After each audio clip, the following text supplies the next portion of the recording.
Bismillahirrahmanirrahim. Assalamualaikum warahmatullahi wabarakatuh. Alhamdulillah, nahmaduhu wa nasta'inuhu wa nastaghfiruh. Asyhadu an la ilaha illallah wahdahu la syarikalah wa asyhadu anna Muhammadan abduhu wa rasuluh. Radina billahi rabba wa bi Muhammadin nabiyya wa bil islami dina. Allahumma salli wa sallim wa barik ala Sayyidina Muhammad wa ala alihi wa sahbihi ajma'in. Rabbi syrah li sadri wa yassir li amri wa hlul 'uqdatam min lisani yafqahu qawli. Teman-teman yang dirahmati Allah Subhanahu wa taala, alhamdulillah saya bersyukur secara pribadi merasa senang sekali bisa kembali duduk di antara Syababul Islam, pemuda-pemuda Islam, dan mudah-mudahan semuanya adalah Syababu Al-Jannah, pemuda surga. Dan insya Allah nanti di dalam surga atau di padang mahsyar akan digolongkan di dalam barisan atau di bawah bendera Ali bin Abi Thalib, Yahya alaihissalam, Isa alaihissalam, dan para anak-anak muda lainnya yang diridhai Allah Subhanahu wa taala. Malam ini kita ngebahas tema tentang break atau istirahat. Tema ini saya ambil terinspirasi dari sebuah hadis Nabi SAW ketika Nabi bersama para sahabat menggali parit Khandak. Ini terjadi dalam perang Khandak atau perang Ahzab. Kalau teman-teman baca sirah. Jadi waktu itu kaum muslimin dapat berita dari mata-mata bahwa orang-orang kafir Quraisy sedang mengumpulkan koalisi dari berbagai macam kabilah untuk menyerang kota Madinah. Dan menurut bocoran dari mata-mata, jumlah mereka itu puluhan ribu.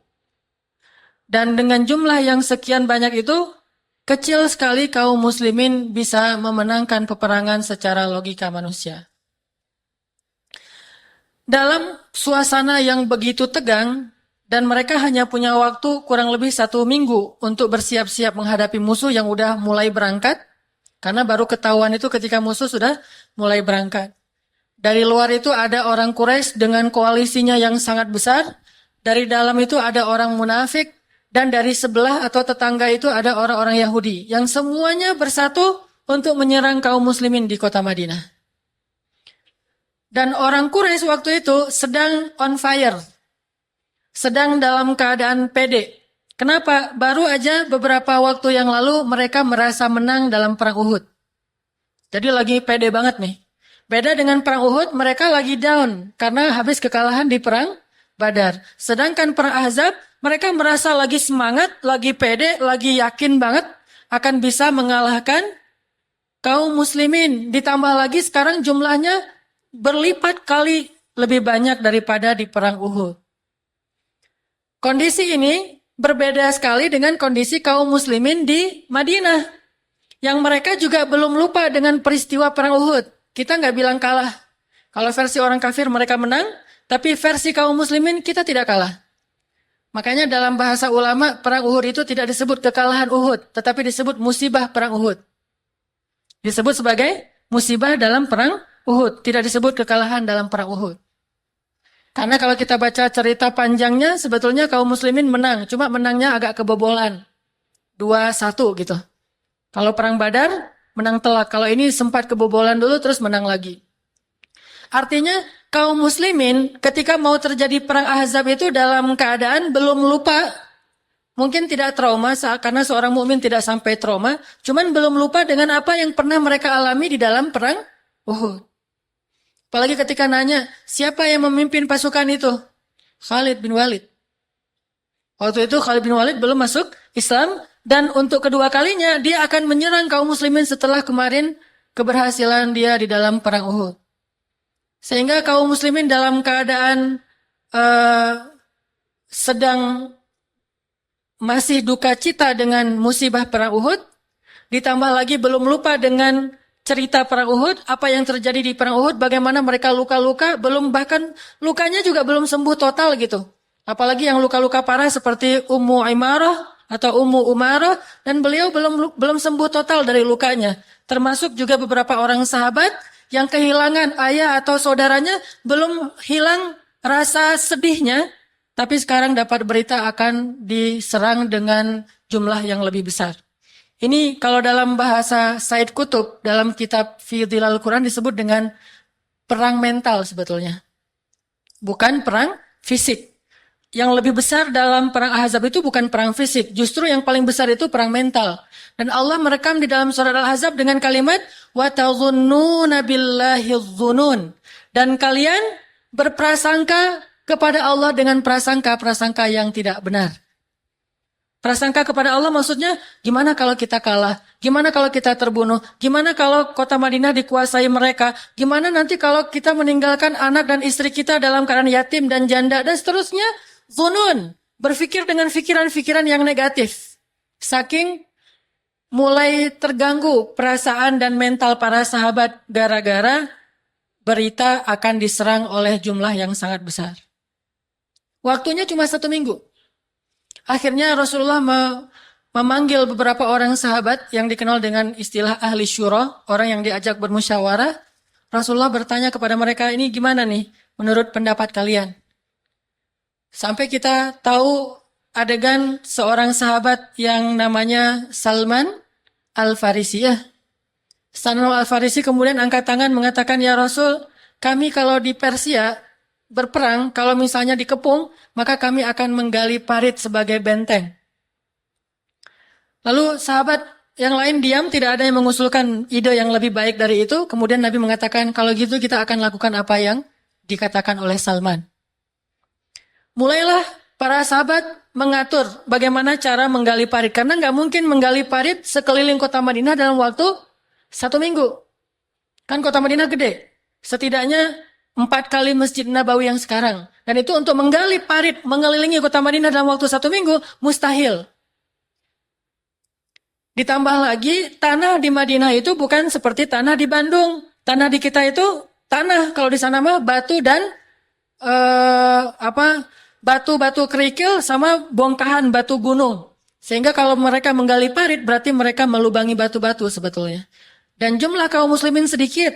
Dan banyak dari mereka yang masih terluka gara-gara perang Uhud.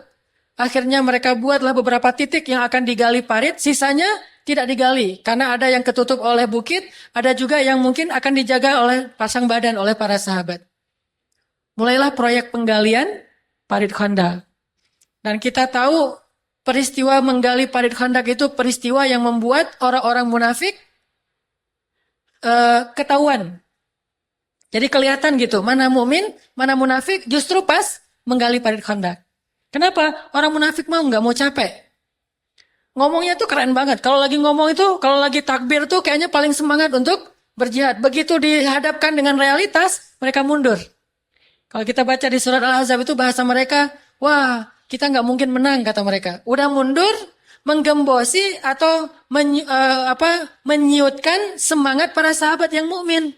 Wah kalian rugi aja, gali-gali parit Khandaq, nggak akan berhasil, nggak akan dapat sesuai dengan target kalian, apalagi cuma punya waktu seminggu, dan seterusnya dan seterusnya. Makin down mental para sahabat. Udahlah menggalinya, ada yang pakai jarinya sendiri, ada yang pakai skrup, ada yang ngangkat batu-batu yang udah dipecahkan itu bukan pakai karung, bukan pakai alat-alat berat, tapi ngangkatnya itu pakai baju jubah mereka. Jadi jubahnya diangkat ke atas, taruh batu-batu terus bawa ke dalam. Gali lagi, terus kayak gitu. Dalam keadaan mentalnya sebetulnya masih belum yakin. Bisa nggak ya kita menggali parit Khandaq?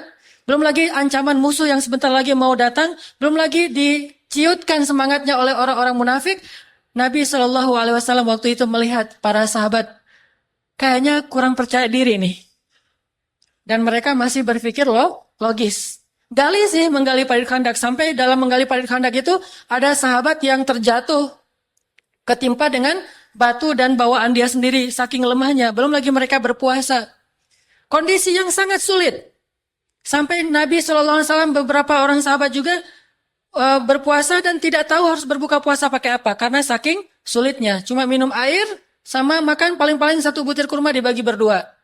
Ini kondisi yang sangat sulit. Setiap hari harus menggali parit khandak dari mulai subuh sampai isya. Terus setiap hari kejar target karena seminggu lagi harus berperang.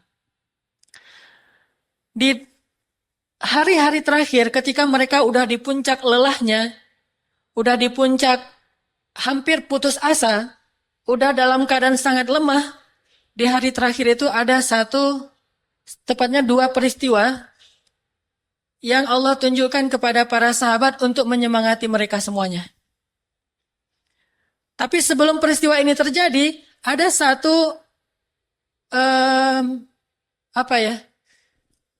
adegan kecil yang orang nggak terlalu memperhatikan, tetapi adegan inilah yang menjadikan banyak peristiwa-peristiwa besar itu terjadi dalam perang Ahzab. Kuncinya ada di adegan kecil ini.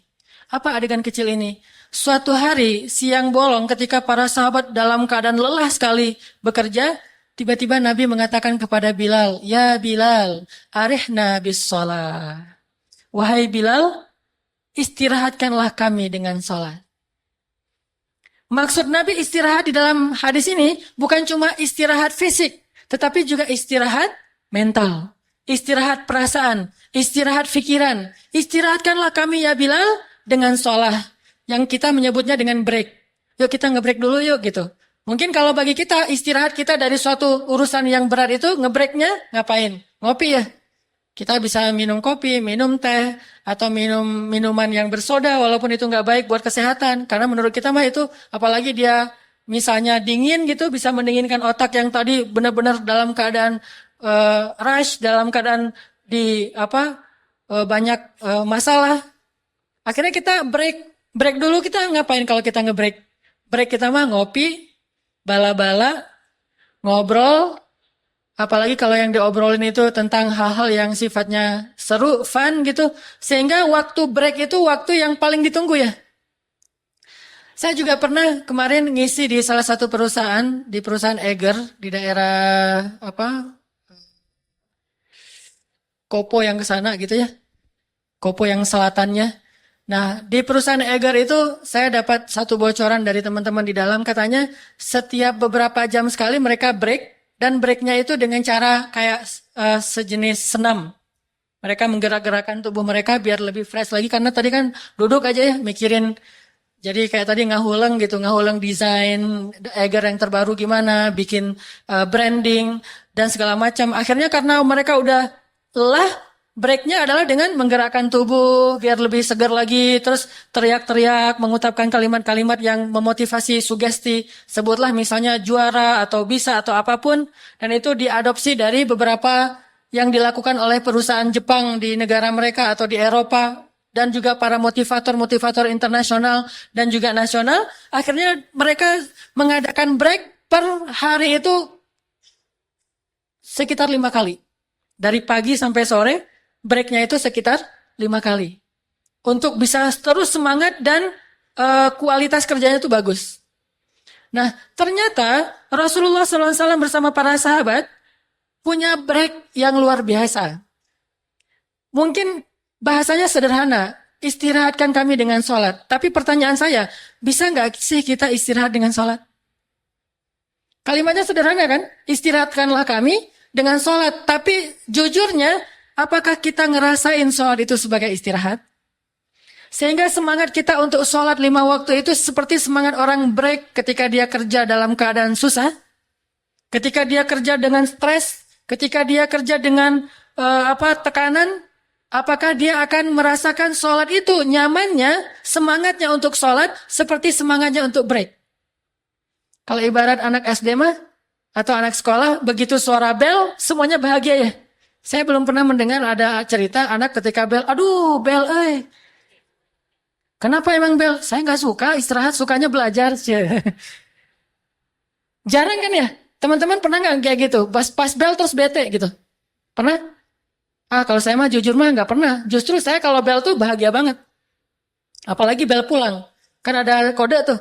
Bel istirahat sama bel pulang. Kalau bel pulang, wah itu mah guru lupa udah. Biasanya kalau pulang itu salam dulu sama guru, cium tangan dan segala macam. Udah ada hilang satu-satu. Gurunya, kenapa? Bahagia. Padahal pulang ke rumah gitu-gitu aja, nggak ada yang sesuatu yang apa luar biasa. Rutinitas lagi, paling nanti disuruh ngaji atau disuruh beresin ternak-ternak ayam atau bebek di belakang rumah atau apa. Tapi tetap aja itu dianggap sesuatu yang lebih free daripada di dalam kelas. Sehingga begitu terdengar suara bel, bahagia semuanya. Apakah kita punya kebahagiaan yang sama begitu mendengar hayya 'alas shalah? Ini pelajaran yang kita pengen bahas malam ini. Gimana caranya kita mendengar azan dan datang ke masjid setiap waktu itu semangatnya kayak orang break ketika dia bekerja. Apalagi kalau kita tahu pas break itu ada yang mau traktirin kita makan. Kan lebih enak tuh. Nanti pas break kita makan di luar ya. Saya yang traktirin, saya hari ini ulang tahun. Kan itu seru tuh. Pasti kita nyogokin orang yang tekan bel. Kamu tekan bel jangan lama-lama teing. Udah aja jam 9 bel deh gitu. Padahal harusnya belnya jam 10. Kenapa? Pengen cepat break. Atau gurunya kadang-kadang telat datang ke sekolah tapi muridnya udah bubar. Kenapa? Guru sakit. Ada isu gitu ya. Kan di sekolah kita mah suka ada isu. Sampai kadang-kadang isunya itu dibuat-buat. Saya di sekolah mah bahkan kita kadang-kadang melakukan istighosah mendoakan supaya guru sakit. Apalagi kalau besok pelajaran kimia, fisika, wah itu malamnya kita tahajud. Ya Allah, mudah-mudahan dia sakit. Pas besok paginya berita, misalnya Pak Rudi tuh. Pak Rudi nggak bisa datang hari ini. Kenapa sakit ya? Enggak, lagi ada rapat misalnya atau lagi ada apa gitu. Wah itu merdeka itu udah. Atau yang buat kita merdeka juga pelajaran olahraga. Tapi paling ilfil ya, pelajaran olahraga yang kita ekspektasinya bakalan di lapangan, tiba-tiba katanya hari ini teori. Wah, itu mah ilfil banget ya. Tapi kalau benar-benar lapangan, itu seru tuh. Mau main apapun terserah, yang penting keluar kelas. Saking semangatnya untuk break, free gitu. Apakah kita punya soul, feel yang sama dengan itu ketika kita mau melaksanakan sholat? Kalau nggak punya, kita harus banyak belajar. Karena berarti bagi kita sholat itu belum ala bidzikrillahi tatmainnul qulub. Bukankah dengan mengingat Allah hati menjadi tenang? Atau Allah berfirman, khuliqal insan halu'a idza massahu syarr jazua wa idza massahul khair manu'a illal musallin. Manusia itu jazua manu'a. Kalau dalam ilmu psikiater disebut dengan bipolar disorder. Apa tuh bipolar disorder? Punya dua kepribadian. Kalau lagi senang banget sampai lupa diri.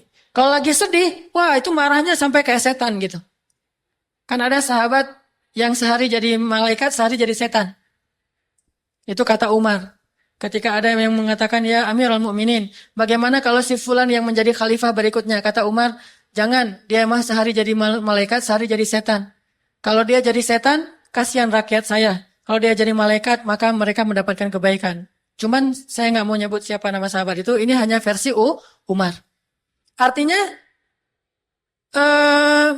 gimana caranya biar kita bisa ngedapetin semangat sholat seperti kita semangat ngebreak. Sama kayak tadi, orang halu'a, jazu'a, orangnya nggak stabil emosinya. Apa kata Allah? Illal musallin. Yaitu kecuali orang-orang yang sholat. Orang yang sholat itu harusnya emosinya stabil. Kenapa Allah mengatakan dalam ayat yang sangat populer, Inna sholata tanha anil fahsya'i wal munkar. Kenapa? Karena sholat itu benar-benar menyegarkan dan menstabilkan diri seseorang. Baik zahir ataupun batin. Baik biologis, bahkan psikologisnya. Gimana caranya? Makanya Nabi mengatakan, ya Bilal, arihna bis sholah. Kata-kata Nabi ini sengaja beliau kencangkan, beliau keraskan supaya sahabat-sahabat pada dengar. Begitu Nabi mengatakan, ya Bilal, arihna bis sholah. Sahabat sadar, oh iya ya, kita mah lupa kepada Allah selama ini. Terlalu menghitung-hitung dengan logika kita sendiri. Terlalu ngebaper. Lupa bahwa Allah Subhanahu Wa Taala itu di pihak kita dan tidak di pihak musuh gitu. Kalau Allah di pihak kita, mau musuhnya seisi bumi, nggak penting. Bukankah Nabi mengatakan, ya gulam, ihfazillah yahfazka. Wahai anakku, jaga Allah, Allah jaga kamu. Kalau seluruh bumi ini memusuhi kamu, mereka tidak bisa mencelakai kamu kecuali dengan seizin Allah. Jadi ketika Nabi bilang, arihna bis sholah ya Bilal, baru sahabat mulai ngeh. Oh iya ya, Allah kan di pihak kita, yuk kita libatin Allah yuk. Selama ini kita udah pakai strategi ini, taktik itu, musyawarah. Tapi kita belum ngelibatin Allah. Itu masalahnya. Makanya kita sedih, makanya kita khawatir, makanya kita labil, makanya kita lemah. Karena kita belum melibatkan Allah dalam urusan kita. Baru melibatkan makhluk. Ya Salman, gimana ini? Kata Salman gali parit. Ya Utsman, gimana menggali parit? Akhirnya Utsman dan Salman bikin semacam arsitek gitu, gimana cara menggali parit yang efektif. Kemudian ya Umar, gimana prajurit. Ya Ali, gimana para petarung, dan seterusnya. Kita libatkan semua manusia, tapi kita belum melibatkan Rabbun Nas, Tuhannya manusia. Akhirnya ketika Nabi mengatakan, ya Bilal arih Nabi sholat, sahabat sadar, oh ini masalah kita nih. Kita belum melibatkan Allah dalam urusan kita. Akhirnya Bilal pun ngerti, langsung Allahu Akbar, Allahu Akbar. Hayya 'alas shalah, hayya 'alas shalah. Pas di kalimat hayya 'alal falah, semuanya serentak berdiri, semuanya bangkit, semuanya berwudu karena kalimat hayya 'alal falah. Ayo kita menuju kemenangan. Kalian mau menang dalam perang ini ketika kalian dikeroyok oleh semua kabilah? Hayya 'alal falah. Ayo kita menuju kemenangan. Gimana caranya? Datang dan bersujudlah kepada pemilik alam semesta. Dia di pihak kita. Yadullahi fawqa aydihim. Tangan Allah di atas tangan para sahabat. Akhirnya wudu. Semuanya sholat serentak bersama Rasulullah SAW. Begitu selesai sholat, mereka semuanya berdoa kepada Allah. Setelah selesai itu mereka menjadi tenang. Dan ketenangan saat ini penting. Dan tenang di sini artinya bukan malas. Tenang di sini menjadi mantap gitu. Nggak ragu lagi. Dan mereka yakin pasti akan mendapatkan pertolongan Allah setelah melibatkan Allah. Baru aja selesai sholat terjadi mukjizat. Ini busyro, berita gembira. Janji Allah kepada orang yang break pakai sholat. Apa berita gembiranya? Ada seorang sahabat memecahkan batu nggak bisa. Dia pecahin nggak bisa. Dia panggil temannya rame-rame mecahin batu itu nggak bisa. Akhirnya manggil Rasulullah. Ya Rasulullah, ini ada batu besar sekali dan tidak bisa dipecahkan. Gimana ya Rasul? Akhirnya Rasulullah mengatakan pinggir, biasa yang pecahkan dengan seizin Allah. Ambil alat untuk memecahkan batu. Nabi bertakbir, Bismillah, Allahu Akbar. Ketika Nabi menghentakkan alat itu ke batu, keluar kilatan cahaya. Dan Nabi mengatakan telah terbebas Rum. Lalu dipecahkan lagi, keluar lagi kilatan cahaya, terbebas Persia. Dipecahkan lagi, kita mendapatkan Yaman. Setelah selesai itu Nabi mengatakan, wahai kaum muslimin berbahagialah. Bahwa Allah menjanjikan untuk kalian 3 kemenangan besar. Bukan cuma ini mah sepele. Tapi 3 kemenangan besar. Pertama, kalian akan mengalahkan Romawi. Kedua, akan mengalahkan Persia. Dan ketiga, kalian akan mendapatkan Yaman. Dan aku melihat gerbang Yaman. Artinya apa? Kalau itu kalian dapatkan, maka ini pasti kalian dapatkan. Karena ini hanya hal kecil dan tangga menuju kepada kemenangan yang lebih besar.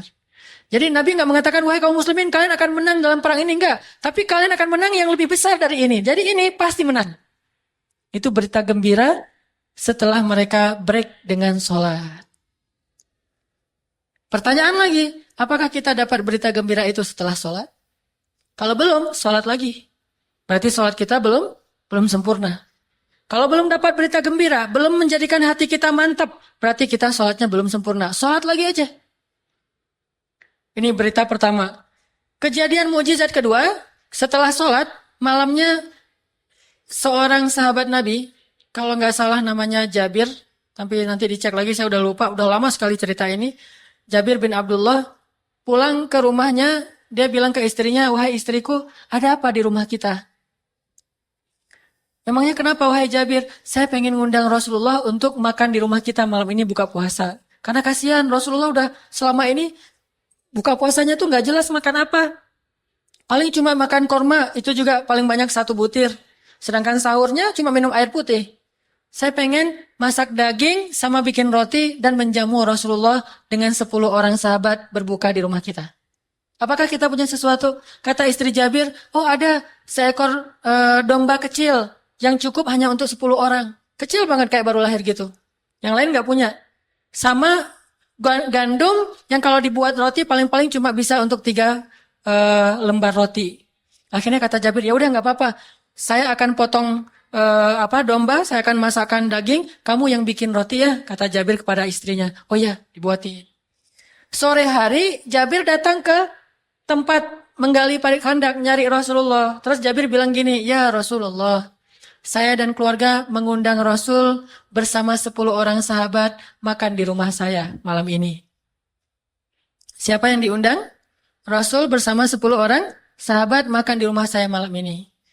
Rasulullah mengatakan, benar wahai Jabir? Benar ya Rasul. Langsung Rasulullah saking kegirangan, Rasulullah berdiri. Terus Rasulullah bilang, wahai kaum muslimin. Itu ada ratusan sahabat loh. Wahai kaum muslimin, Jabir ngundang kita makan malam di rumahnya. Wah, langsung Jabir stres. Rasulullah kegirangan, wahai kaum muslimin, dan kaum muslimin yang Rasulullah ajak makan malam bersama itu pada lapar karena berminggu-minggu mereka dalam keadaan susah. Ketika tahu berita itu langsung semuanya bertakbir, pede lagi tuh, Allahu Akbar, Allahu Akbar. Wah, senang. Jabir yang sendiri nggak bertakbir. Pulang dia ke rumahnya. Langsung pulang, terus dia bilang, innalillahi wa inna ilaihi raji'un, kata dia.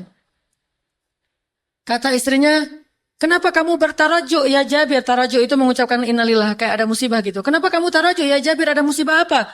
Innalillahi wa inna ilaihi raji'un, la haula wala quwata illa billah, kata Jabir. Wahai istriku, yang akan datang itu bukan cuma Rasul bersama 10 orang sahabat, tapi satu rombongan yang mereka itu semuanya lapar-lapar. Ada ratusan orang. Siapa yang mengundang mereka, kata istrinya. Bukan saya yang ngundang Rasul, saya emang ngundang 10 orang doang. Rasul aja yang ngundang mereka. Apa kata istrinya? Wahai Jabir, kalau Rasul yang mengundang, biarkan mereka datang. Allah dan Rasul lebih tahu. Gak usah khawatir. Paling-paling kalau kurang ntar kita telepon warung Padang. Gak usah khawatir. Nanti Allah dan Rasul lebih tahu lah buat kita. Sami'na wa ata'na aja. Oh gitu. Tapi yang datang banyak nih. Gak apa-apa. Sami'na wa ata'na. Udah. Begitu datang rumah Jabir kecil lagi. Datang rame-rame. Wah, udah siap nih. Masak apa Bir? Gitu ya. Akhirnya Jabir ngelirik istrinya nih. Gimana nih yang datang rame? Kata Jabir, ya Rasulullah rumah saya kecil. Kata Rasulullah, ya gak apa-apa. Kita duduk di luar aja. Wah, Rasulullah semuanya disuruh duduk di luar. Sampai penuh kayak halaman kayak masjid ini. Jadi rame nih. Bayangin kita belum makan berhari-hari. Terus tiba-tiba ada yang bilang, yuk makan malam di rumah saya, kan senang banget tuh ya. Itu benar-benar break gitu mah. Akhirnya Rasulullah mengatakan kepada Jabir, Jabir bawa makanan itu ke sini. Jabir bawa dengan tidak percaya. Aduh, ini gimana? Untung aja dia gak bilang ke istrinya, sisain dikit dong buat kita. Ntar gak ada kebagian gitu ya. Untung Jabir gak ngomong kayak gitu. Kalau dia ngomong kayak gitu pasti gak ada mujizat. Karena dia yakin sama Rasulullah walaupun secara manusiawi agak berpikir. Dia datang bawa kayak talam gitu. Di dalamnya ada kambing ditutup. Terus sama roti beberapa lembar. Kata Rasulullah, ya Jabir, bagikan makanan ini kepada seluruh kaum muslimin. Tapi dengan syarat mereka tidak boleh membuka tutupnya. Hanya mengambil dari bawah kain dan tidak boleh membuka. Wah, bukan dia makan berdua dengan Rasulullah dulu, yang lain nungguin, enggak. Ini suruh bagi dulu dan mereka belakangan. Akhirnya Jabir dalam wajah yang agak-agak kurang nyaman gitu ya. Wajah nggak percaya, dia bagi, ada yang ngambil dagingnya gede lagi. Wah, dapat yang gede nih. Pahanya apa Jabir? Aduh. Wah, ini mah bagian yang kesukaan saya. Bayangin kita pas Idul Adha. Baru pertama kali kurban. Itu kan beda ya dengan udah biasa kurban. Kalau pertama kali kurban, semangatnya itu bukan semangat berkurban. Semangat saya pengen dapat paha depan. Itu pertama banget kurban. Karena ngerasa ini kambing saya, ini mah sapi saya pengen ngambil bagian yang saya suka, terserah saya dong. Begitu dicincang-cincang kecil-kecil sama petugas gitu, kita ngelihat yang tadi bagian dagingnya kemana, yang ini, bagian kakinya dibawa kemana. Akhirnya kita, wah repot kan ya, pengen ngambil bagian yang kita suka. Begitu juga Jabir, dia bagi ke sahabat. Ada yang ngambil, dapat roti 1, dapat roti 2, dapat roti 3. Jabir makin lama makin bingung nih, kenapa gak habis-habis nih. Yang ngambil udah mulai puluhan, akhirnya ratusan. Setelah semuanya ngambil dan makan, mereka pulang. Tempatnya tuh masih menggunduk gitu, masih kayak penuh. Kemudian ketika semuanya udah pulang, tinggallah Rasulullah, Jabir dan istrinya. Rasulullah mengatakan, sekarang tinggal kita. Wahai Jabir, bukalah. Pas dibuka oleh Jabir dan istrinya langsung bertakbir karena ngelihat tidak ada satu potong daging pun yang berkurang. Ini berita gembira untuk mereka setelah sholat. Akhirnya Jabir makan bersama Rasulullah. Rasulullah makannya kan gak banyak. Jabir makan. Udah gitu udah kenyang. Kata Rasulullah, Jabir ambil lagi. Enggak ya Rasulullah udah kenyang. Ambil lagi. Diambil lagi sama dia. Udah kenyang. Ya Jabir ambil lagi. Makan lagi. Kata Jabir, ya Rasulullah udah terlalu kenyang. Ambil lagi. Makan. Kata Rasul. Wah. Akhirnya Jabir minta ampun. Ya Rasulullah, ampun, saya udah kenyang sekali. Ya Jabir, sesungguhnya kalau kamu merasa kekurangan makanan, maka jadikanlah makanan itu untuk dimakan bersama-sama. Jadi satukan gitu, jangan makan sendiri-sendiri kalau kita kekurangan makanan. Ini peristiwa kedua yang menjadi berita gembira, penyemangat buat sahabat bahwa mereka akan menang dalam perang Ahzab. Jadi itu membantah semua fitnahnya orang munafik, orang Yahudi, sehingga kaum muslimin jadi pede gitu gara-gara peristiwa itu. Selalu kayak gitu, kalau kita baca sejarah perang bersama Rasul, ketika sahabat down, Allah kasih banyak sekali kejadian-kejadian yang membangkitkan semangat mereka. Dan termasuk salah satu kejadiannya itu kayak ketika perang Badar, turun hujan pada waktu subuh, saat para sahabat banyak yang harus mandi janabah dan harus berwudu untuk sholat subuh. Nggak ada air, Allah turunkan hujan. Hujannya khusus untuk mereka aja. Hujan lokal banget gitu ya. Jadi hujannya itu cuma daerah situ doang. Yang daerah musuh nggak ada hujan.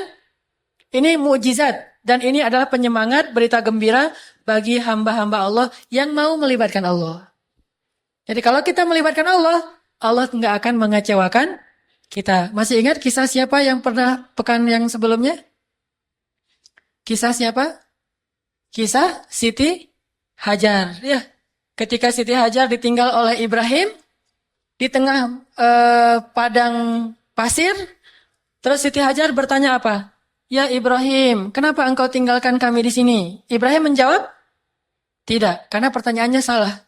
Tapi begitu pertanyaannya dirubah, ya Ibrahim, Allahu amaraka bihadza?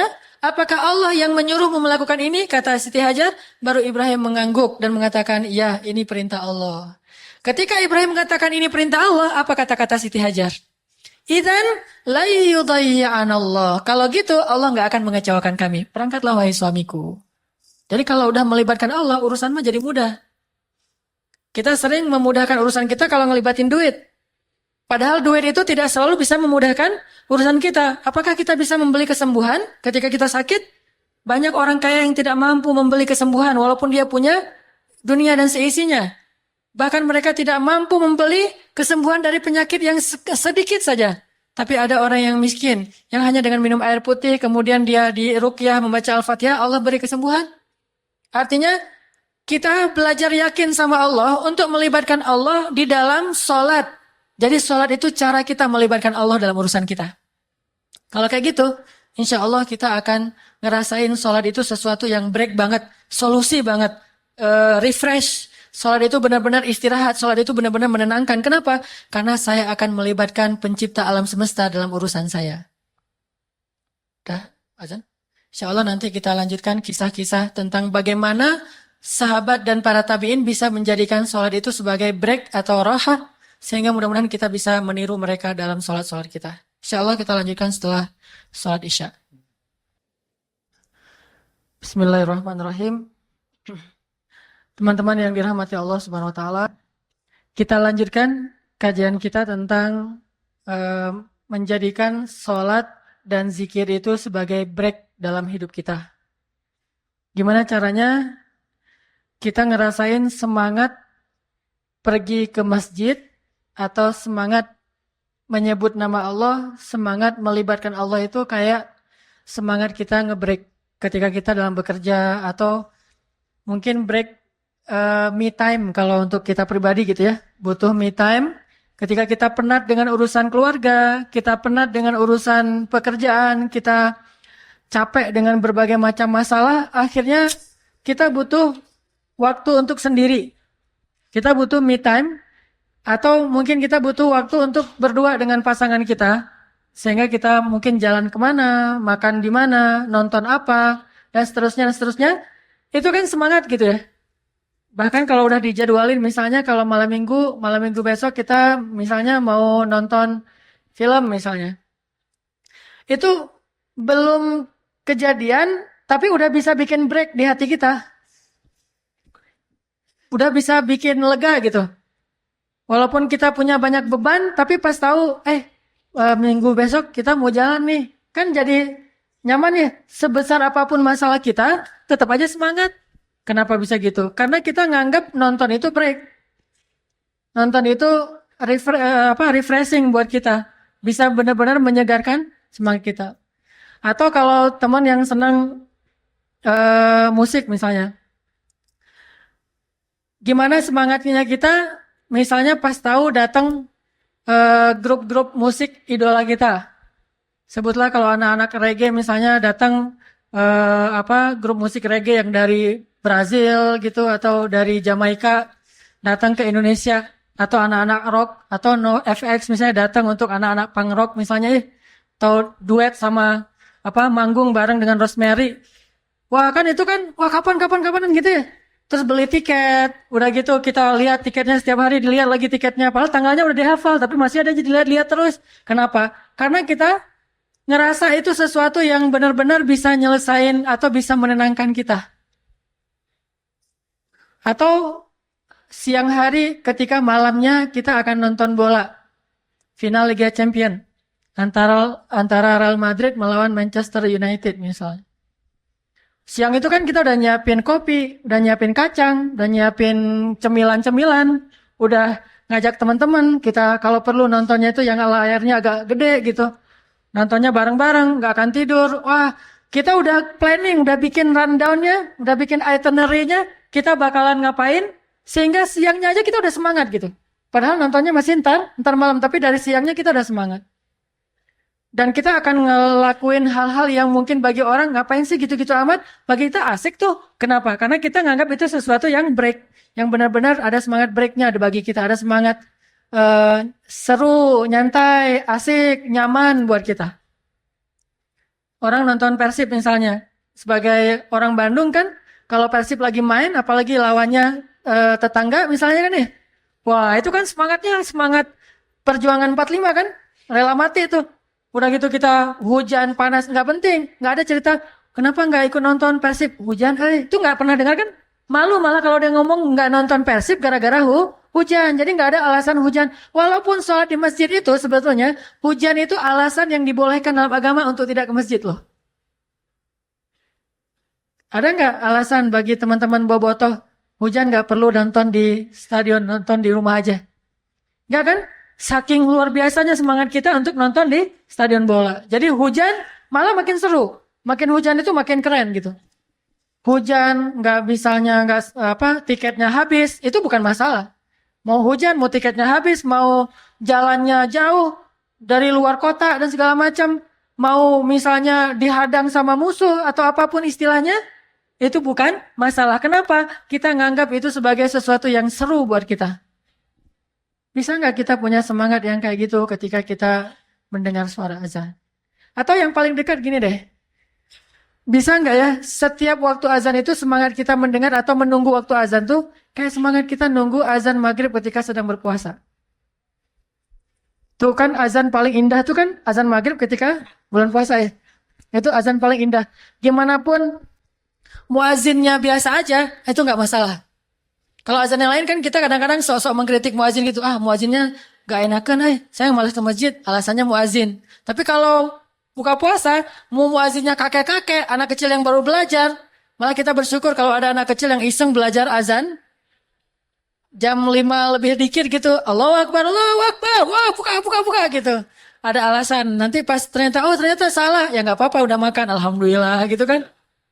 Azan paling indah itu azan maghrib ketika puasa. Hari Senin, hari Kamis, bulan Ramadan, tanggal 9 Zulhijjah, itu azan maghrib terindah yang kayaknya yang gak tahu saya doang atau teman-teman ngerasain juga. Saya mah ngerasain itu azan maghrib paling indah, ditunggu-tunggu gitu. Nih azan, kok belum azan aja, padahal udah mau gelap nih. Lihat jam, dikit-dikit lihat jam, pengen banget azan, begitu azan langsung. Malah belum azan juga udah dipegang di sini nih. Begitu udah mendekati azan taruh di sini. Pas azan langsung saking udah nggak sabaran nunggu azan. Bisa nggak kita punya semangat menunggu azan yang kayak gitu, tapi untuk waktu-waktu yang lain? Menjelang zuhur, kok belum azan ya? Aduh, bentar lagi mau azan harusnya nih. Kok belum dikumandangin azan? Langsung butuh datang ke masjid, nungguin. Bayangin, ada seorang tabi'in. Ini dikenal dengan istilah Sayyidut Tabi'in. Pemimpinnya para tabi'in. Namanya Sa'id Ibnu Al-Musayyib atau Al-Musayyab. Sa'id Ibnu Al-Musayyib ini 30 tahun mendengar azan di dalam masjid. Maksud mendengar azan dalam masjid, dia tidak berkumandang azan di Madinah kecuali Sa'id ada di dalam masjid. Gak pernah ngedengerin azan di tempat wudhu tuh gak pernah. Apalagi di rumah. Di tempat wudhu aja gak pernah. Selalu mendengar azan di dalam masjid. Begitu azan pasti ada saya di dalamnya. 30 tahun. Dan 40 tahun sholat gak pernah melihat punggung orang. Artinya sholatnya di soft pertama terus. Gak pernah ngelihat punggung orang. Gak pernah di soft kedua apalagi soft belakangan. 50 tahun sholat berjamaah di masjid dari takbiratul ihram bersama imam. Jadi 30 tahun azannya di dalam masjid, 40 tahun sholatnya di soft pertama, dan 50 tahun dia sholat selalu takbiratul ihram bareng dengan imam. Saking semangatnya Sa'id ibnu al-Musayyib untuk melaksanakan sholat. Bagi dia sholat itu udah mungkin bisa kita bilang kayak konser buat kita. Sholat itu sesuatu yang ditunggu-tunggu banget, dibela-belain. Bahkan mau bayar berapapun dia rela, yang penting dia bisa sholat tepat waktu dan berjamaah di masjid. Ini gimana sih punya semangat yang kayak gini? Sampai kita akhirnya bisa ketika mendengar suara azan itu bahagia gitu. Ketika menyebut nama Allah itu jadi tenang. Ketika disebut nama Allah kita dengar dari orang lain, kita jadi mantap. Innamal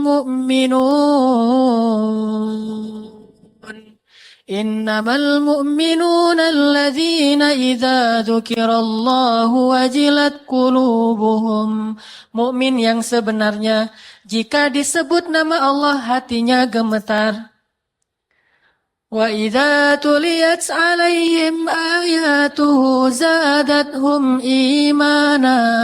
Kalau dibacakan ayat Allah, imannya bertambah. Wa 'ala rabbihim yatawakkalun. Bertawakal kepada Allah Subhanahu wa taala. Berserah diri kepada Allah. Bisa enggak sih pas dengar azan kalimat Allahu Akbar, Allahu Akbar. Langsung gemetar hatinya, gemetar rindu gitu. Kita pengen banget, saya pribadi tuh pengen banget, begitu dengan azan tuh rindu gitu. Aduh dipanggil sama kekasih saya nih, langsung wudhu, langsung datang ke masjid dengan perasaan berbunga-bunga, bahagia. Dipanggil, kayak kita di miss call oleh calon kita. Saya bilang calon ya. Kalau saya mah di miss call sama istri. Tapi beda sih di miss call sama istri sama calon gitu beda. Di miss call sama calon itu lebih cepet datangnya gitu ya. Di miss call sama istri ini pasti mau nagih uang bulanan ini mah. Coba bayangin di miss call oleh istri kita. Di miss call oleh calon kita. Atau mungkin bagi sebagian orang di miss call oleh pacarnya. Itu miss call tuh di capture sama dia. Lagi miss call keluar suara dia Yayang gitu ya. Capture, langsung capture. Jam, tanggal, dan segala macam di capture. Wah bangga dilihat-lihat. Sekali dapat SMS, dihafal SMS-nya. Cuma satu SMS yang dia gak berani hafal. Lo gue N, itu gak dihafal sama dia. SMS putus. Kalau SMS, ya saya terima. Atau apapun lah bahasanya, saya belum pernah diterima soalnya ya. Jadi gak tahu gimana sih rasanya diterima nembak gitu. Bilang, aku suka lo sama kamu mau gak jadi pacar aku? Terus dia jawabnya gimana sih? Kalau ya, saya soalnya keseringan dibilang enggak sih, soalnya jadi gak ngerti rasanya iya tuh gimana gitu. Satu-satunya iya yang saya dapatin itu iya menikah. Alhamdulillah gara-gara itu jadi terjaga. Kalau iya untuk jadi pacar belum pernah, jadi gak tahu rasanya gimana gitu. Yang sering tuh, enggak malas gitu banget sih sama saya. Jadi gimana bahagianya kita mendapatkan panggilan dari orang yang menurut kita cintai, kekasih kita, idola kita, dan seterusnya. Bayangin gak usah kekasih, idola kita aja nge-like postingan kita kan bahagia banget tuh. Ada 1000 like, 999 itu gak berarti tanpa yang satu itu. Like dari idola kita banget gitu.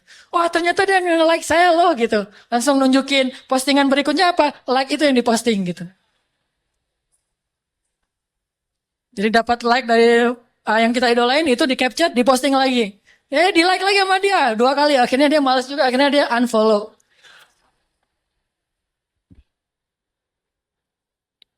Gimana caranya biar kita bisa punya semangat kayak gitu ketika mendengar suara azan? Pertama, kita harus belajar butuh sama Allah. Karena kalau kita butuh, pasti kita akan nunggu-nunggu nih. Kalau kita ngerasa butuh sama Allah, pasti kita akan lebih ringan untuk datang kepada Allah. Analogi paling gampang tuh, saat kita dalam banyak masalah kan kita jadi gampang sholat ya. Kalau lagi banyak masalah, sholatnya khusyuk. Lagi banyak masalah, tahajud. Berapa juz? 1 juz. Aduh, nggak ada yang 2 juz ya. Gitu. Kalau lagi diputusin, nyari yang dua juz. Kalau lagi nyambung, nyarinya yang 2 ayat. Nggak ada yang 2 juz. Saya lagi pengen yang 2 juz. Jangan yang 1 juz. Di Al-Latif mah cuma 1 juz doang. Saya pengen yang 1 rakaatnya itu 3 lembar. Jadi 10 rakaat. 10 rakaat itu 3 juz. 30 lembar. Oh ada tuh. Di mana? Di Mekah. Tadi. Atau di Baghdad. Nah artinya, kok bisa ketika kita lagi banyak masalah, sholatnya ringan? Coba, pas lagi banyak masalah pasti ke masjidnya rajin kan? Wudhu langsung udah ada di masjid. Malah kita sering nunggu-nunggu muazin. Begitu muazin telat dikit aja langsung kita yang azan. Azannya baper lagi tuh. Hayya ala sholahnya, hayya ala sholah. Perhatiin gue dong gitu ya. Yeah. Hayya ala sholahnya irama kurdi, tapi kurdi yang paling baper. Kalau kurdi kan hayya ala sholah.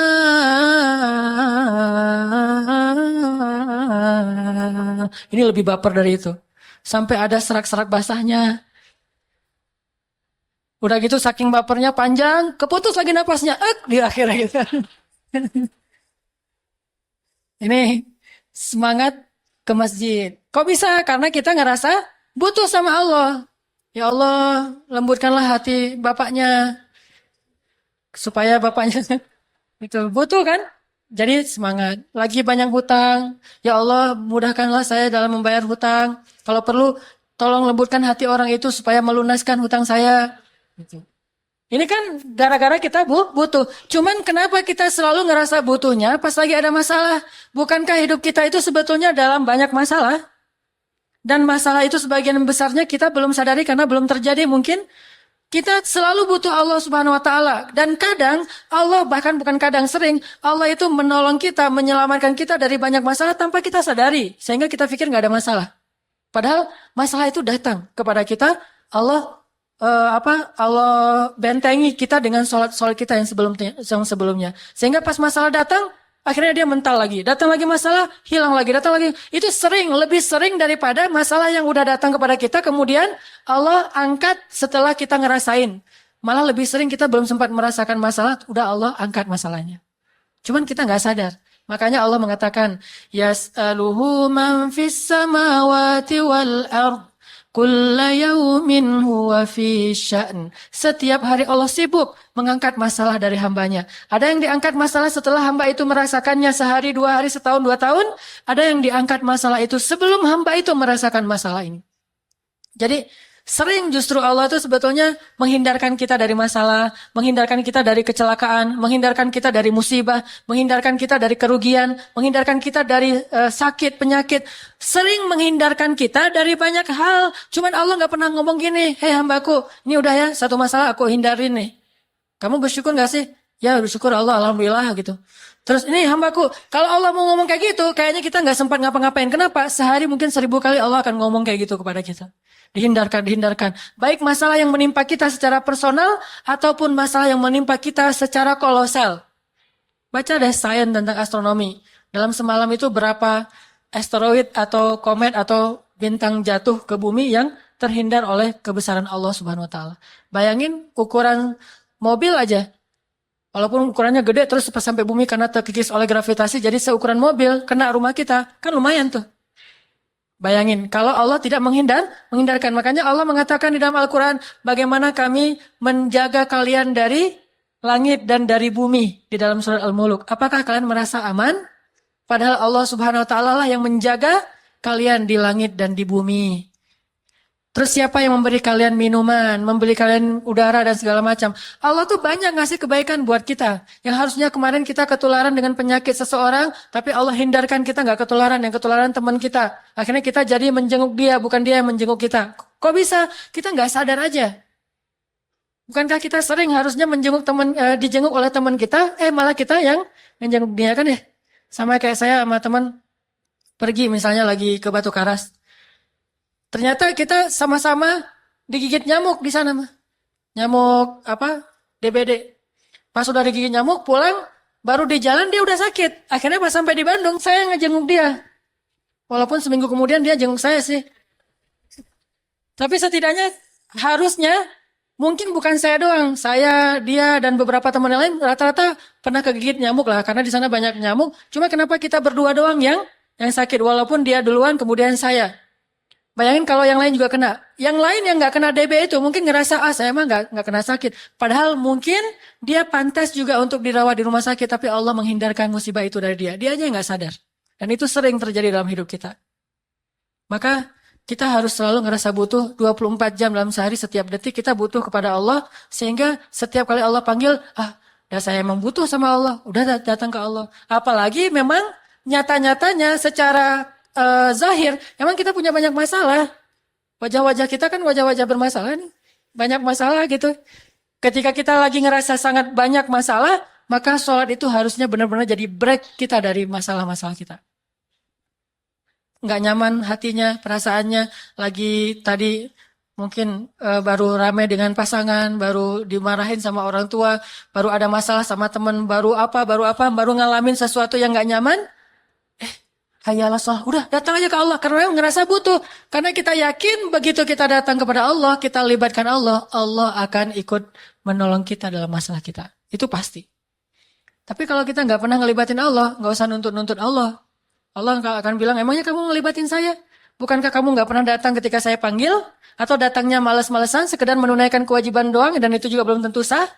Coba datang sebagai orang yang butuh kepada Allah. Pasti kita akan ngerasa lebih nyaman. Lebih semangat untuk sholat. Dan kalau perlu gini aja nih. Begitu azan ingat masalah. Apa yang kita pengen, masalah mana yang kita pengen tuntasin dulu. Pas Allahu Akbar, Allahu Akbar. Wah, saya pengen lamar kerja. Datang ke Allah. Allah, saya pengen dapat kerjaan yang halal. Udah. Besok Allahu Akbar, Allahu Akbar. Saya baru ketemu cewek, cuma saya nggak tahu namanya, nyari di mana ya? Ya tanya ke Allah aja deh, gitu. Datang ke Allah, ya Allah, mudah-mudahan saya ketemu lagi dengan dia. Kalau kedua kali ini saya nggak akan sia-siakan nih kesempatannya nih. Langsung PDKT, kenalan gitu ya. Yang pertama tadi kan agak-agak jaim. Ngeliat-lihat sekali, atau ngelihatnya lewat spion. Tapi kalau yang ini mah, wah udah nggak ada basa-basi. Neng, boleh tukar nomor HP? Gitu. Ya boleh, ternyata dia kasih nomor handphonenya, nomor handphone yang udah expired. Pas ditelepon, nomornya tidak terpasang gitu ya. Jadi akhirnya nggak nyambung. Minta ke Allah. Terus Allahu Akbar lagi. Saya pengen punya anak. Allahu Akbar lagi. Saya pengen apa gitu. Setiap Allahu Akbar, minimal belajar ada pengennya dulu deh. Dan insya Allah selalu kita butuh Allah. Dan gak usah khawatir, pedagang banget sih. Asal datang ke Allah minta sesuatu. Gak masalah. Allah itu suka dimintai. Allah itu suka dicurhatin. Allah itu suka kalau hambanya itu merengek di hadapan Allah. Istilah bahasa Arabnya itu ilhah. Allah itu suka kepada hamba yang suka ilhah, merengek. Allah gitu. Ngomong, ada apa ya abdi, ada apa? Allah ini ada masalah dikit nih. Kenapa? Aduh saya mah jerawatan Allah, gimana ya caranya? Ini bukan main-main ya. Kenapa? Karena Nabi bilang apa? Mintalah kepada Allah walaupun garam. Jadi kalau urusan sepele kayak garam aja minta ke Allah, apalagi urusan jerawat, kan itu lebih berbahaya itu. Menentukan nasib kita kan jerawat maya. Apalagi jerawatnya gede di hidung satu, di ini satu, kelihatan banget. Kan menentukan nasib banget. Kamu orangnya jorok, gak mau sama kamu kan gitu ya. Makanya jerawat itu bukan masalah sepele. Kalau garam aja kita minta sama Allah, apalagi bab jerawat. Allah, kenapa wahai hambaku pengen langsing, gitu. Pengen langsing minta sama Allah. Allah, kenapa hambaku pengen ada kumis, udah pakai wardoyok belum keluar-keluar juga gitu. Minta sama Allah. Bukan kumis, mungkin janggut kali ya. Saya pengen ikut sunnah ya Allah, cuman saya mah bukan ingkar sunnah, memang nggak ada kumis ya Allah, udah nggak ada janggut, udah dikasih banyak segala macam kemiri, wardoyok, segalanya belum keluar juga sehelai gini ya Allah, malah jadi aneh gitu. Malah jadi aneh. Minta kepada Allah walaupun gak garam. Tapi bukan bermain-main dengan Allah. Karena kita ngerasa Allah mah tempat segala meminta. Semuanya ada di sisi Allah. Kebaikan itu ada semuanya di sisi Allah. Tabarakalladzi biyadihil mulk wa huwa ala kulli syai'in qadir. Ya ayyuhalladzina amanu ista'inu bis sabri was salah. Wahai orang yang beriman, mintalah pertolongan kepada Allah dengan sabar dan sholat. Ada masalah? Sholat. Ada masalah? Sholat. Makanya hadisnya apa kata sahabat? Annan nabiyya idza hasibahul amr fazi'a ila sholah. Nabi itu kalau lagi ada masalah sedikit, sholat. Segera sholat. Kita bisa nyebutnya sholat hajat, bisa menyebutnya sholat istikharah, bisa menyebutnya sholat sunnah mutlak. Apapun lah, yang penting sholat. Ada masalah dikit? Sholat. Nunggu teman, kok nggak datang-datang ya? Mudah-mudahan dia nggak kejebak macet. Sholat aja nunggu sambil nunggu. Apapun, belajar akrab sama Allah gitu. Dikit-dikit miss call Allah gitu. Dikit-dikit telepon Allah, dikit-dikit SMS sama Allah, dikit-dikit curhat sama Allah. Belajar akrab deh sama Allah. Dengan demikian, kita akan ngerasa sholat itu break banget buat kita. Tapi kalau kita nggak akrab sama Allah, nggak break. Kayak kita mau ketemu seseorang yang kita nggak terlalu kenal, dan canggung juga, dan kita juga agak nggak terlalu nyaman dengan dia, karena banyak hal tentang dia yang kita belum tahu. Akhirnya pas mau ketemu dia kan jadi beban tuh. Kayak kita mau audisi misalnya, apalagi mau audisi gitu.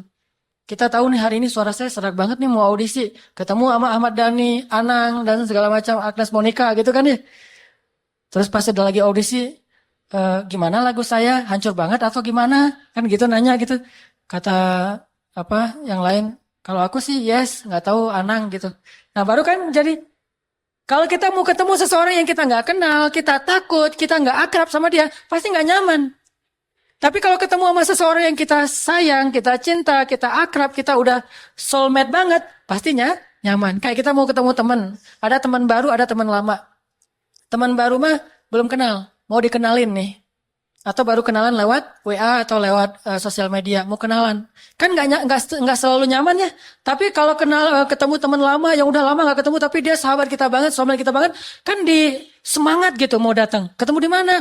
Di TSM misalnya. Jam berapa? Jam 1 siang gitu. Nggak masalah. Jam berapa juga? Jam 11 malam, jam 12 malam. Kenapa? Karena nyaman. Kalau kita akrab sama Allah, kita datang ke Allah tuh nyaman. Kalau kita datangnya ke Allah nggak nyaman, pasti kita nggak akrab sama Allah. Kenapa nggak akrab sama Allah? Jarang curhat sih sama Allah. Kenapa nggak akrab sama Allah? Nggak ngerasa butuh sama Allah. Kenapa nggak akrab sama Allah? Jarang miss call Allah. Coba miss call Allah atau calling Allah deh. Insya Allah akan semakin akrab. Makin akrab, ngomongnya makin nyaman. Rabbi wahanal azmu minni washta'ala ar-ra'su syaiba walam akum bidu'aika rabbi syaqiyya. Rabbi inni khiftul mawaliya min warai Rabbi wa kanat imraati aqira Rabbi fahabli min ladunka waliya Rabbi waj'alhu Rabbi radiyya. Kita Rabbi aja terus. Teman kalau berdoa itu manggil Allah itu apa? Ya Allah. Itu kurang akrab. Kalau manggil Allah itu boleh ya Allah tuh, tapi doa ya Allah itu mah doa yang tegas dalam kondisi yang benar-benar sulit ya. Tapi kalau sehari-hari mah pakainya Rabbi, Tuhanku gitu. Sama kayak Sulaiman, Rabbi. Ada masalah dikit, Rabbi. Ada masalah sedikit, Ilahi. Rabbi, Ilahi. Ilahi itu lembut banget. Ilahi. Ngomong gitu, Ilahi. Saya ini lagi ada masalah, Ilahi, saya lagi kayak gini, Ilahi, saya lagi kayak gitu. Terus saja sering-sering, makin sering kita menyebut Ilahi, makin akrab. Makin akrab, makin gampang kita untuk menikmati break sholat kita. Makanya Nabi itu saking akrabnya sama Allah, begitu mendengar suara azan, bahagia. Ali bin Abi Thalib itu mendekati waktu sholat, udah bahagia duluan. Kenapa Ali kok senyum-senyum? Bentar lagi mau ketemu Allah, gitu. Kenapa senyum-senyum? Bentar lagi mau sholat. Kenapa senyum-senyum? Bentar lagi mau azan. Bahagia. Bukan begitu azan. Lah, kok azan sih jam segini juga? Bukan. Kenapa? Karena dia akrab sama Allah. Jadi ngerasa butuh, ngerasa akrab, itu ngebantu banget. Kemudian tips yang kedua, agar kita bisa menganggap salat itu sebagai break dalam hidup kita, belajar menikmati sholat. Tentunya kita nggak bisa menikmati sholat kalau kita nggak tahu makna dari setiap bacaan sholat kita. Teman-teman tahu arti dari setiap bacaan sholat? Mungkin sebagian tahu, sebagiannya nggak ngeh. Makanya coba baca dulu deh. Ketika ada waktu senggang, baca arti bacaan sholat. Apa arti inni wajjahtu wajhiya lilladzi fataras samawati wal ard. Apalagi inna sholati wa nusuki wa mahyaya wa mamati lillahi rabbil alamin. Iyyaka na'budu wa iyyaka nasta'in. Subhana rabbiyal azimi wa bihamdi. Rabbana lakal hamdu hamdan katsiran tayyiban mubarakan fi. Apalagi kalau kita tahu bukan cuma artinya, tapi keutamaan dari setiap zikir itu. Itu akan menikmati banget. Kita tahu keutamaannya. Sama kayak kita menikmati sebuah lagu yang kita banget. Lagu yang kita banget. Atau film yang kayak ngisahin masa lalu kita. Pernah nonton yang tenggelamnya kapal Van der Wijk? Saya nonton itu kayak nonton diri sendiri misalnya gitu ya. Kenapa? Itu mah saya banget. Akhirnya sekarang saya survive. Jadi sastrawan. Sejak saya jadi sastrawan, saya banyak karya-karya. Akhirnya dia jadi datang lagi ke saya, pengen balik lagi. Cuman sudah tertutup pintu hati saya buat dia misalnya. Nah, coba gimana orang baper nonton film yang dia banget. Karena dia tahu ceritanya, alurnya. Begitu juga baper ketika dengerin lagu yang liriknya dia banget gitu. Kan kadang-kadang ada lagu yang di antara sekian banyak lagu, saking kita banyak wawasan tentang kelaguan, tentang musik, kita kan tahu nih, ini lagu ini saya banget, ini lagu ini kasus yang ini lagu ini kasus ini. Saking dia soul musiknya bagus, ketika ada yang ngundang dia untuk perform, tanya dulu nih masalahnya di sini apa gitu ya. Dia ngasih menu lagu sesuai dengan masalahnya. Kalau lagu tentang pernikahan nanti dia kasih lagu-lagu tentang cinta. Kalau lagu perceraian nanti dia kasih lagu-lagu tentang talak 3 gitu ya. Jadi artinya bisa menghayati. Begitu juga kalau kita menghafal dan tahu makna dari zikir sholat kita. Itu akan jauh lebih menghayati. Apalagi kalau kita tahu fadilahnya. Fadilah membaca surat ini, fadilah membaca zikir ini. Kita akan pakai semua itu termasuk doa ketika sholat. Sesuai dengan masalah. Begitu ada masalah, oh doanya ini. Ada masalah itu doanya. Jadi variatif. Sholat kita tuh kaya gitu. Nggak monoton itu aja. Asal sujud pasti subhana rabbiyal a'la, subhana rabbiyal a'la. Itu mah udah di luar kepala jadi nggak menghayati. Coba tambahin subhana rabbiyal a'la wa bihamdi plus doa yang kita lagi ada masalah. Contoh masalah hutang gitu. Allahumma inni a'udzubika minal hammi wal hazan wa minal termasuk min ghalabatid dain wa qaharir rijal. Sama kayak saya misalnya sholat menjelang perform. Mau apa? Ceramah misalnya.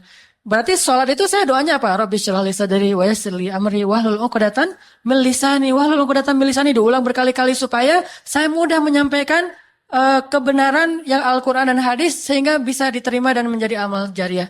Ini sesuai dengan request kita banget. Artinya kita hafal dan tahu artinya. Dan tahu fadilahnya. Contoh fadilah membaca Rabbana lakal hamdu hamdan katsiran tayyiban mubarakan fih. Itu sama dengan kalau kita baca itu malaikat berebut untuk mencatat. Ya. Jadi kalau teman-teman sami Allahu liman hamidah, kata imam, Allah mendengar orang yang memujinya. Kan itu artinya sami Allahu liman hamidah. Kalau kita nggak tahu, biasa aja sami Allahu liman hamidah. Tapi kalau kita tahu pas imam bilang sami Allahu liman hamidah. Oh gitu ya. Rabbana walakal hamd gitu kan? Allah mendengar siapa yang memujinya. Langsung kita Rabbana walakal hamd. Ya Allah, engkau segala puji bagimu. Kenapa? Karena Allah lagi dengerin nih. Kita menghayati itu. Begitu imam mengatakan alhamdulillahi rabbil alamin. Kita dalam hati mengatakan, ya benar banget Allah segala puji, semuanya baik di sisi Allah. Ar-Rahmanir Rahim. Kita maknai dalam hati kita. Maliki yaumiddin. Ya Allah, pada hari itu selamatkan saya. Yaumuddin, hari kiamat. Iyyaka na'budu wa iyyaka nasta'in. Kita bilang dalam hati kita, emang siapa lagi selain Engkau ya Allah? Kan di situ mengatakan, hanya kepadamu kami menyembah, hanya kepadamu kami memohon pertolongan. Terus kita membatin, siapa lagi selain Engkau ya Allah? Engkaulah satu-satunya. Kalau kita sibuk kayak gitu, sholat kita tuh akan nikmat banget. Sholat kita tuh akan dihayati banget. Sehingga karena kita menikmati sholat, kita jadi larut. Ketika kita larut, perasaan kita larut, spiritual kita larut, Allah Subhanahu wa taala akan mendatangkan ketenangan, yang ketenangan itu sebetulnya solusi paling konkret untuk masalah-masalah kita. Nih, ada contoh dari generasi tabi'in. Namanya Urwah bin Zubair. Tahu Urwah bin Zubair? Anak siapa? Anak Pak Zubair. Urwah bin Zubair. Cucunya siapa? Cucunya Abu Bakar As-Siddiq. Generasi kedua, namanya generasi tabi'in.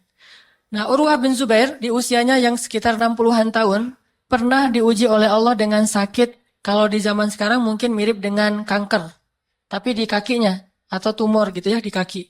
Sehingga para tabib yang diundang ke istana raja, waktu itu dia lagi diundang ke istana raja di Damaskus, sampai di sana ketahuan dia sakit, akhirnya dirawat di sana di Damaskus, nggak pulang ke Madinah. Raja ngundang tabib-tabib ahli dari semua negeri termasuk dari Cina gitu. Kalau sekarang mungkin dokter spesialis. Ngundang nih dokter-dokter. Pas diundang di istana raja, para dokter ini, tim dokter menyimpulkan kakinya Urwah harus diamputasi. Kenapa? Karena tumornya itu udah tumor ganas. Kalau nggak diamputasi, nanti virusnya, bakterinya akan menjalar ke seluruh tubuh.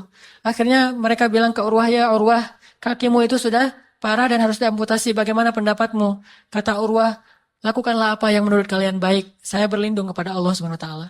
Udah, akhirnya siap nih, tim dokter udah siap mau amputasi Urwah. Dibaringkanlah Urwah di atas tempat tidur. Lalu mereka bawa satu botol minuman khamar. Kata tabib, ya Urwah, minum ini. Apa ini? Kata Urwah, ini khamar. Ma'azallah, kata Urwah, demi Allah saya tidak akan minum khamar. Kata dokter-dokter, ini minum ini supaya kamu teler sehingga nggak merasakan sakit ketika dipotong kakimu. Kata dia, demi Allah saya tidak mau sembuh dengan cara yang Allah tidak ridhoi. Lagi pula kalau pikiran saya hilang, bagaimana saya akan mengingat Allah? Kata Urwah. Ya udah, kalau kamu nggak mau dengan barang yang haram, ini ganti aja bius. Tadi ditawarin pertama kamar nggak mau, sekarang bius. Kami kasih kamu bius, dia kayak apa?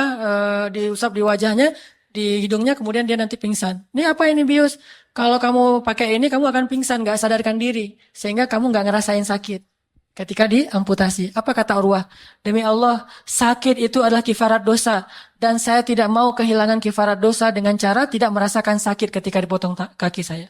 Saya akan belajar, bersabar, sehingga rasa sakit itu akan mengkifarat dosa-dosa saya. Kalau kita bilangnya, kifarat dosa kan banyak. Bisa istighfar, bisa taubat, bisa ngapain harus gitu-gitu amat kan ya? Enggak, orang-orang soleh enggak akan memilih untuk mendapatkan kebaikan. Apapun, karena saking tamaknya kepada kebaikan, dia ambil apapun kesempatannya. Saya mau ngerasain sakit supaya mengkifarat dosa, kata dia. Terus gimana ini? Enggak mau pakai bius? Enggak. Enggak mau minum khamar? Apalagi? Ya udah, panggil orang-orang. Laki-laki banyak dipanggil masuk ke ruang itu. Kata Urwah, ngapain itu laki-laki pada masuk ke sini? Untuk memegang kamu, supaya kamu tidak meronta-ronta ketika dipotong kakimu. Demi Allah, saya tidak butuh mereka. Udah, suruh keluar aja. Terus gimana? Saya akan sholat aja. Mudah-mudahan dengan sholat saya akan kuat. Bayangin, sholat itulah biusnya. Begitu mau dipotong, udah disiapin pisau untuk kulit, pisau untuk daging, dan gergaji untuk tulang. Gergaji loh. Dan gergajinya itu bukan gergaji kedokteran yang canggih sekarang. Gergaji besi itu tuh. Ditaruh di sebelah Urwah. Urwah ngeliatin, oh ini alat-alatnya. Wah, ini sholatnya harus panjang, ini mah 1 juz. Soalnya alatnya manual semua kan, jadi lama. Jadi sholatnya harus 1 juz. Allah, begitu saya udah sholat, nanti kalian potong, kata Urwah. Ya, Allahu Akbar, sholat. Dalam satu riwayat disebut dia sholat, dalam satu riwayat disebut dia berzikir. Allahu alam. Dia sholat nih. Begitu mulai sholat, dokternya yang takut. Dokternya yang khawatir nih, gimana nih? Belum pernah. Yang ngilu itu justru dokternya. Bukan pasiennya gitu. Mulai diiris dikit-dikit. Pas pertama diiris, Urwah nahan gitu sakitnya. Kerasa sakitnya, cuma dia lebih sibuk dengan mengingat Allah daripada ngerasain sakit, bukannya nggak berasa. Karena kalau nggak berasa, saya agak-agak kurang percaya ya. Tapi berasa, buktinya nanti Urwah pingsan. Cuman dia bisa nahan rasa sakit itu gara-gara sholat. Wasta'inu bis sabri wassalah. Akhirnya diiris kulitnya. Udah diiris kulitnya, mulai dagingnya. Kayak kita idul kurban gitu. Wah, irisnya, ini mah 1/2 kilo atau sekilo. Di dagingnya. Yang paling berat itu begitu sampai di tulangnya. Mulai diambil gergaji. Sat, bunyi loh. Sampai orang di luar yang meriwayatkan kisah ini mengatakan kami ngilu mendengar suara gergaji itu memotong tulangnya Urwah bin Zubair. Bunyi itu. Dia langsung terus dengan sholatnya. Begitu udah selesai, baru Urwah selesai sholat. Assalamualaikum warahmatullahi wabarakatuh. Assalamualaikum warahmatullahi wabarakatuh. Dan kakinya udah terputus. Dan keringat dinginnya, air matanya. Lalu yang terakhir apa? Kakinya untuk menghentikan pendarahan akan dibenamkan di dalam minyak yang mendidih. Udah ada minyak mendidih di situ. Ya Urwah, ini tahapan terakhir. Apa? Minyak mendidih. Wah, ya kalau gitu saya mau mengingat Allah lagi aja. Bukan sholat tapi zikir sekarang. La ilaha illallah, la ilaha illallah. Ditaruhlah minyak di bawah kakinya Urwah. Kakinya dibenamkan. Begitu dibenamkan dia mengatakan la ilaha illallah. Pingsan. Saking sakitnya Urwah bin Zubair. Pingsan dari pagi sampai sore dia baru bangun dari pingsannya. Dan kemudian ketika dia bangkit dia tanya di mana kaki saya yang satunya. Dia ambil, dia lihat kakinya, dia katakan demi Allah. Belum pernah saya pakai kaki ini untuk bermaksiat kepada Allah. Demi Allah, belum pernah saya melangkahkan kaki ini ke tempat-tempat yang berdosa. Demi Allah, kaki ini adalah kaki itu yang melangkahkan tubuh saya ke majelis ilmu, ke rumah Allah, sholat berjamaah. Tetapi, qadarullah, dia akan mendahului saya menghadap Allah dan insya Allah saya akan menyusul. Kata Urwah bin Zubair, inna sholat itulah yang menguatkan mereka. Qad aflahal mu'minun. Beruntung orang yang mukmin. Siapa? Alladzina hum fi salatihim khashi'un. Urwah bin Zubair menikmati salatnya. Saking nikmatnya salat sampai dia bisa menahan sakitnya di gergaji tulangnya dalam proses amputasi. Tidak lama kemudian, untuk menguatkan kesabaran Urwah, datang seorang laki-laki mengadu kepada Urwah. Dia curhat juga masalah dia. Dia bilang, ya Urwah, sebetulnya masalah kamu itu sepele dibandingkan masalah saya. Apa masalahmu, wahai laki-laki? Kata dia, saya itu seorang ayah yang punya 7 orang anak. Punya seorang istri, punya banyak ternak. Kami tinggal di sebuah padang pasir. Hingga suatu hari, sekian tahun kami hidup bahagia, tidak kekurangan apapun, hingga satu hari datanglah ujian dari Allah. Hari itu terjadi badai padang pasir, dan kita tahu badai padang pasir itu bisa menenggelamkan kota ya, bukan cuma rumah, kota aja tenggelam gitu. Riyadh, ibu kota Arab Saudi itu sering setengahnya itu hilang gara-gara badai padang pasir. Nah, terjadi badai padang pasir, sampai akhirnya dalam badai itu saya kehilangan istri saya kehilangan 6 orang anak saya kehilangan rumah saya, dan saya kehilangan seluruh ternak-ternak saya kecuali tinggal 1 onta saja. Jadi yang masih selamat cuma 1 anak yang paling kecil masih bayi sama 1 ekor onta. Rumahnya habis. Istrinya hilang, nggak tahu di mana. Anak-anaknya juga hilang. Dia cari-cari nggak tahu, udah tertimbun dengan pasir dan meninggal dunia dalam 1 hari. Kehilangan 6 orang anak dan 1 orang istrinya. Pas udah sore, akhirnya saya bawa bayi saya naik di atas onta, saya pergi dari negeri itu karena saya tidak sanggup lagi tinggal di sana. Pergi, sore harinya dia pergi. Ketika sampai malam hari anak saya menangis karena pengen susu, pengen makan. Akhirnya saya ambil susu onta, saya minumkan kepada bayi saya. Begitu saya lagi meminumkan susu kepada bayi saya, onta saya pergi, kata dia. Onta saya lari. Akhirnya karena onta itu adalah kendaraan satu-satunya yang kami miliki, saya kejar onta itu, saya tinggalkan anak saya di bawah pohon, saya kejar onta itu. Malam hari itu. Di malam ketika habis kejadian musibah, kehilangan istri dan anak-anaknya. Saya kejar unta itu. Begitu saya kejar unta, tiba-tiba saya mendengar suara bayi saya menangis kencang. Saya lihat ke arah bayi saya, ternyata serigala sudah menerkam kepala bayi saya di depan matanya. Saya kejar serigala itu, dia bawa lari. Bayangin, bayi kita, anak laki-laki kita yang paling kecil, satu-satunya yang tersisa, dibawa lari serigala di depan mata kita tuh gimana? Adrenalin kita tuh. Gak usah gitu, ngeliat YouTube yang orang dimakan serigala when animals attack itu kan ya. Kan banyak tuh kasus-kasus termasuk di India yang harimau makan orang gitu kan. Itu aja ngelihatnya, wah jadi panas tubuh kita gara-gara adrenalin kita dipacu kan. Gimana kalau anak sendiri? Dengan rasa sedih yang belum hilang dari tadi siang. Anaknya dibawa oleh serigala, dibawa lari, dikejar. Gak ketemu, pas ketemu ternyata udah dicabik-cabik, udah meninggal dunia dan serigalanya pergi. Sedih lagi dia. Setiap kali dia sedih dia bilang apa? Inna lillah wa inna ilaihi raji'un. Alhamdulillah ya ala kulli hal. Segala puji bagi Allah atas segala nikmat. Pokoknya ada aja nikmat. Walaupun diambil sebagian tapi yang tersisa masih banyak. Dia kehilangan istrinya, innalillahi wa inna ilaihi raji'un. Kehilangan anak-anaknya juga kayak gitu. Kehilangan unta-untanya juga gitu. Yang terakhir, kehilangan bayinya. Malam itu dia terkatung-katung di tengah padang pasir, dia cari-cari ontanya, ketemu nih ternyata lagi nyari-nyari, ketemu ontanya lagi berdiri di suatu tempat, dia dekati unta itu, begitu dia dekati untanya, dia ditendang oleh unta itu di wajahnya sehingga matanya buta dua-duanya. Di malam yang sama, buta matanya, untanya pergi, akhirnya dia berjalan seorang diri, ketemu dengan seorang musafir, dibawalah ke Damaskus, dan dia ceritakan, dalam satu hari, saya kehilangan semua yang saya cintai dalam hidup saya. Istri saya, anak saya, bayi saya, harta saya, rumah saya, unta-unta saya, bahkan kedua mata saya hilang. Dalam satu hari, itu beruntun selama 12 jam berturut-turut. Tapi tahukah apa yang saya ucapkan? Alhamdulillah. Maka mendengar cerita ini dari seorang laki-laki, Urwah bin Zubair menangis dan merasa malu pada Allah. Ya Allah, maafkan saya terlalu cengeng, terlalu manja untuk menangis dan tidak bersyukur. Padahal nikmat yang Engkau berikan kepada saya jauh lebih besar daripada musibah yang baru saja Engkau timpakan. Ini artinya, ya ayyuhalladzina amanu ista'inu bis sabri was salah. Minta pertolongan Allah dengan sabar dan salat. Insya Allah kalau kita menikmati salat kita, ada hajat yang kita pengen adukan kepada pemilik alam semesta, salat kita akan jadi break. Ada hajat. Tapi kalau kita nggak ngerasa butuh apapun, nggak punya hajat kepada Allah, kita nggak akan ngerasa salat kita itu cuma beban. Ngapain sih manggil-manggil salat, orang lagi sibuk juga. Tapi kalau kita ngerasa emang kita butuh Allah, gimana pun kita sibuk, Allah lebih kita butuhkan daripada urusan duniawi. Jadi mudah-mudahan dengan demikian kita belajar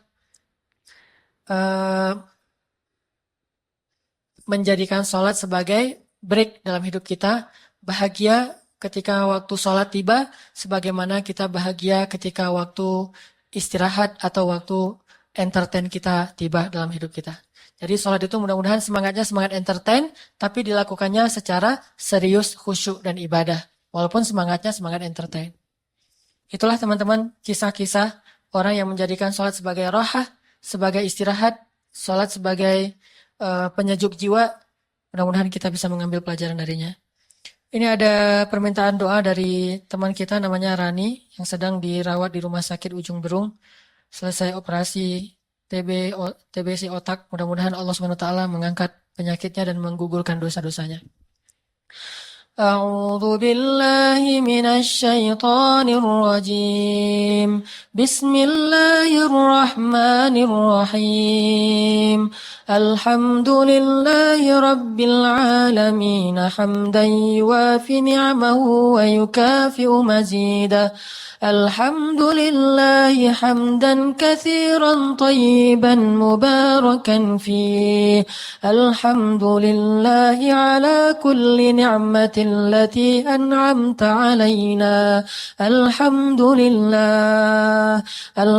لله على كل حال الحمد لله على نعمة الإسلام الحمد لله على نعمة الإيمان الحمد لله على نعمة العلم الحمد لله على هذا المجلس المبارك الحمد لله اللهم اجعل جمعنا هذا جمعا مرحوما وتفرقنا من بعده تفرقا معصوما اللهم ارحمنا بالإسلام وارحمنا بالإيمان وارحمنا بالقرآن اللهم اجعل القرآن ربيع قلوبنا اللهم ارزقنا تلاوة القرآن اللهم ارزقنا تلاوة القرآن آناء الليل وأطراف النهار اللهم اجعل القرآن ربيع قلوبنا اللهم اجعل القرآن زيادة لنا في إيماننا اللهم زد لنا إيمانا بالقرآن اللهم اللهم ارزقنا علما نافعا اللهم ارزقنا علما نافعا وقلبا خاشعا ولسانا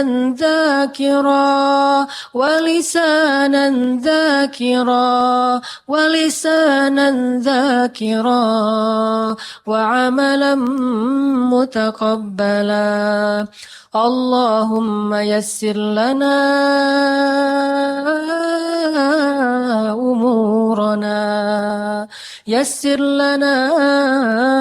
أمورنا اللهم إنا نسألك حسن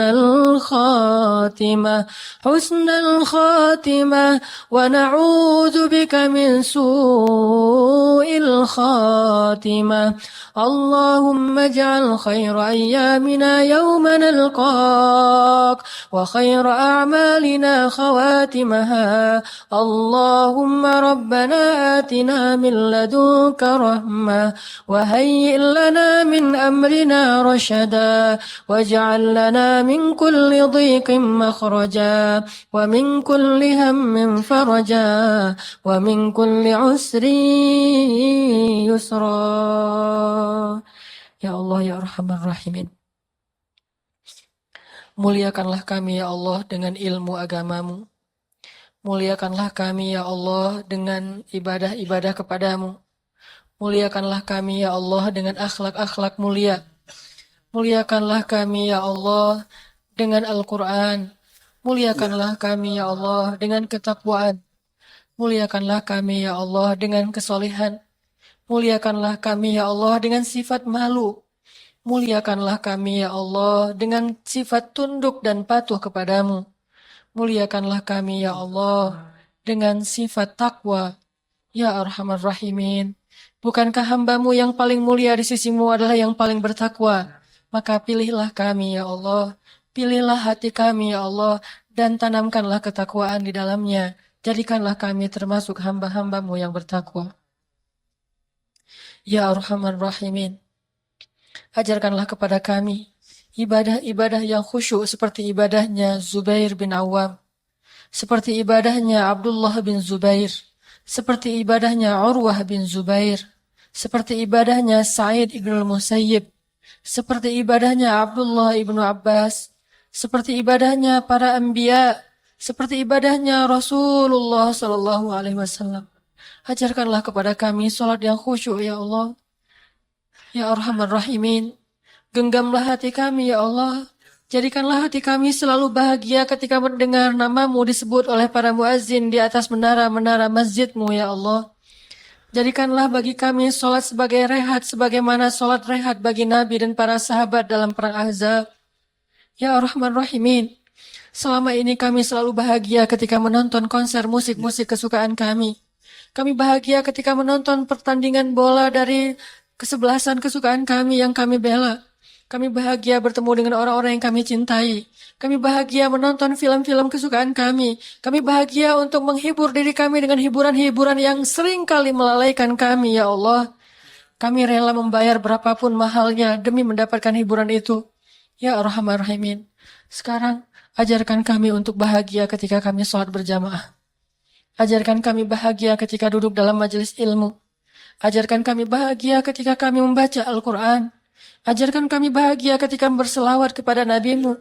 Ajarkan kami bahagia ketika kami mengingat dan menyebut namamu. Janganlah sampai kami menjadi orang yang baru menyebut namamu ketika kami punya banyak masalah. Baru datang kepadamu ketika kami dalam musibah.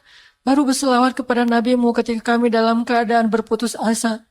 Ajarkanlah kami ketaatan, baik ketika kami sedih, bahkan ketika kami gembira. Ajarkan kami ketaatan, baik ketika kami sempit, bahkan ketika kami lapang. Ajarkan kami ketaatan, baik ketika kami sakit, ataupun ketika kami sehat. Ya Arhamar Rahimin, fahamkanlah ilmu yang telah kami dengar pada malam ini. Jauhkanlah kami dari majelis yang sia-sia, ya Allah. Rabbana atina fid dunya hasanah, wa fil akhirati hasanah. Oh